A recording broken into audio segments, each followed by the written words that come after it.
Vadodara action ન્યૂઝમાં આપનું સ્વાગત છે। આજે કામિકા એકાદશીના પવિત્ર દિને ડભોઈના ધારાસભ્ય શૈલેષ મહેતાએ પરિવાર સાથે કુબેર દાદાના દર્શન પૂજનનો લહાવો લીધો। દર્ભાવતી ડભોઈના ધારાસભ્ય શૈલેષ મહેતા અને પત્ની મીના મહેતા વર્ષોથી પ્રતિમાસની 11 વડોદરા જિલ્લાના નર્મદા કિનારે સ્થિત તીર્થ ક્ષેત્ર કરનાળીના કુબેર ભંડારી મહાદેવના દર્શન પૂજનનો નિરંતર લાભ લઈ રહ્યા છે। ત્યારે અષાઢ વદ કામિકા એકાદશીના પાવન દિવસે તેઓ પત્ની સાથે કુબેર ભંડારી મંદિર પહોંચ્યા હતા, જ્યાં દાદાની વિશેષ પૂજા, અભિષેક અને આરતી થકી પ્રસન્નતા વ્યક્ત કરી। આગામી પ્રારંભ થતા શ્રાવણ માસની કુબેર દાદાના ભક્તજનો અને મત વિસ્તારના નાગરિકોને શુભકામના પાઠવી હતી।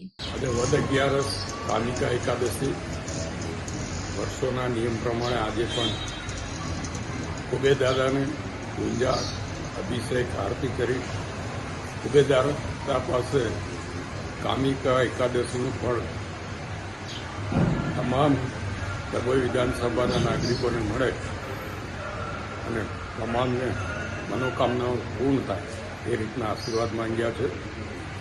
આજે કુબેર અને કામિકાનું એક અલગ જ મહત્વ છે ને આવતા અમાસ પછી શ્રાવણ મહિનાની શરૂઆત થાય છે, ત્યારે તમામ ભાવિક ભક્તોને પણ શ્રાવણ માસની શુભેચ્છા।